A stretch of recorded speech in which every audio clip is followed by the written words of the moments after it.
नमस्कार दोस्तों, आप देख रहे हैं करंट न्यूज़ और मैं हूं आपके साथ साक्षी। राजस्थान में 17 अप्रैल को 3 विधानसभा सीटों पर उपचुनाव हुए थे। इसका रिजल्ट 2 मई को आना है। जनता का मूड जानने के बाद तीनों सीटों का एग्जिट पोल किया गया। पोल के मुताबिक कांग्रेस की 2 और सीट भर सकती हैं, जबकि एक सीट पर कांटे की टक्कर है। यह सीट है राजसमंद।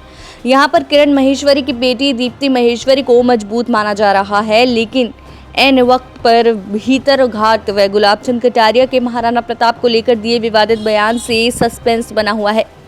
सुजानगढ़ और सहाड़ा सीट कांग्रेस के खाते में जाती दिख रही है। कांग्रेस ने सुजानगढ़ और सहाड़ा, भाजपा ने राजसमंद में सहानुभूति कार्ड देखते हुए दिवंगत विधायकों के परिजनों को टिकट दिए हैं। ऐसे में कांग्रेस का सहानुभूति कार्ड सफल होता दिख रहा है। भाजपा के सहानुभूति कार्ड के चलने में पिंच है। राजसमंद सीट पर चौंकाने वाले परिणाम आ सकते हैं। कांग्रेस और भाजपा दोनों में से किसी का प्रत्याशी जीत सकता है। सुजानगढ़ में वोटिंग प्रतिशत कम रहा। कम वोटिंग प्रतिशत ने चौंकाया जरूर है, लेकिन दिवंगत मास्टर भंवरलाल के बेटे मनोज मेघवाल के प्रति सहानुभूति देखी गई है। इसी फैक्टर के चलते कांग्रेस के पक्ष में वोटिंग हुई है, जो परिणाम में बदलती दिख रही है। भाजपा उम्मीदवार खेमाराम मेघवाल को पार्टी के एक धड़े की तरफ से अंदरूनी तौर पर नुकसान पहुंचने की भी चर्चा है। इसका असर वोटिंग पर हुआ। आरएलपी उम्मीदवार सोहन नायक ने दोनों पार्टियों के वोट काटे हैं, लेकिन भाजपा का नुकसान ज्यादा हुआ है। यही वजह है कि बूथों पर कांग्रेस मजबूत दिखी। 2008 से लेकर अब तक के विधानसभा चुनाव में सबसे कम मतदान इस बार हुआ। माना यह भी जाता है कि कम मतदान प्रतिशत सत्ताधारी पार्टी के ही पक्ष में जाता है। हर बार विधानसभा चुनाव में कांग्रेस और भाजपा में सीधी टक्कर रहती है।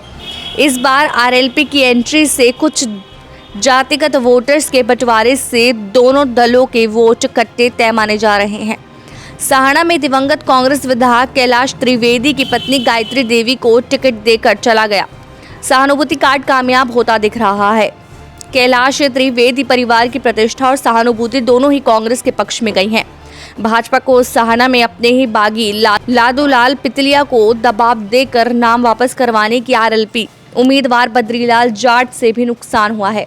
सहाना में जातीय ध्रुवीकरण भी हुआ है। इसका नुकसान भाजपा को हुआ। भाजपा उम्मीदवार रतनलाल जाट वोटिंग से ठीक 3 दिन पहले कोरोना पॉजिटिव हो गए। इस वजह से 2 नुकसान हुए। पहला, आखिर का चुनाव मैनेजमेंट गड़बड़ा गया। दूसरा, मतदाताओं में एक मैसेज यह भी चल गया कि वापस उपचुनाव का सामना न करना पड़े। हालांकि जाट ने अपने सकुशल होने का मैसेज भी दिया, लेकिन अफवाहों ने नुकसान जरूर पहुंचाया। उधर लादूलाल पितलिया के समर्थकों ने भी भाजपा से दूरी बनाई और नोटा में वोट दिए। इसका सीधा नुकसान भाजपा को और फायदा कांग्रेस को ही हुआ। आखिर में ठीक से चुनाव मैनेजमेंट नहीं संभाल पाना पितलिया आरएलपी फैक्टर ने भाजपा का जबरदस्त नुकसान किया।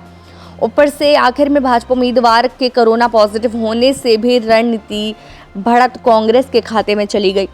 राजसमंद सीट पर पब्लिक परसेप्शन में भाजपा को सहानुभूति कार्ड का फायदा मिलता दिख रहा है, लेकिन यहाँ आखिर में गड़बड़ाए समीकरणों ने उलझन बढ़ा दी है। भाजपा की पूर्व मंत्री रही किरण महेश्वरी की छवि ने उनकी बेटी को यहां पर कई इलाकों में बढ़त दिलाई है। भाजपा ने किरण महेश्वरी की बेटी दीप्ति महेश्वरी को टिकट दिया। वहीं कांग्रेस में केलवा के मार्बल व्यापारी तनसुख बोहरा को उम्मीदवार बनाया गया।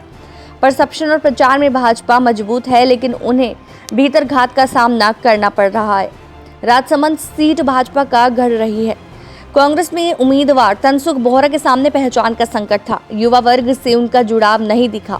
नेता प्रतिपक्ष गुलाबचंद कटारिया के महाराणा प्रताप को लेकर की गई बयानबाजी से नाराजगी का असर अगर वोटिंग पर हुआ है, तो यहां भाजपा को कुछ नुकसान हो सकता है। कांग्रेस के लिए यहां उम्मीद भाजपा का भीतरघाट और कटारिया के बयान से नुकसान ही है। यहां भाजपा की जीत में उलझन के पीछे यही 2 बड़े फैक्टर हैं। राजसमंद सीट फील्ड से लेकर परसेप्शन तक भाजपा उम्मीदवार का पलड़ा भारी था, लेकिन भीतरघात और कटारिया के बयान से नुकसान की संभावना से इनकार नहीं किया जा सकता। ऐसी और खबरों के लिए देखते रहिए करंट न्यूज़।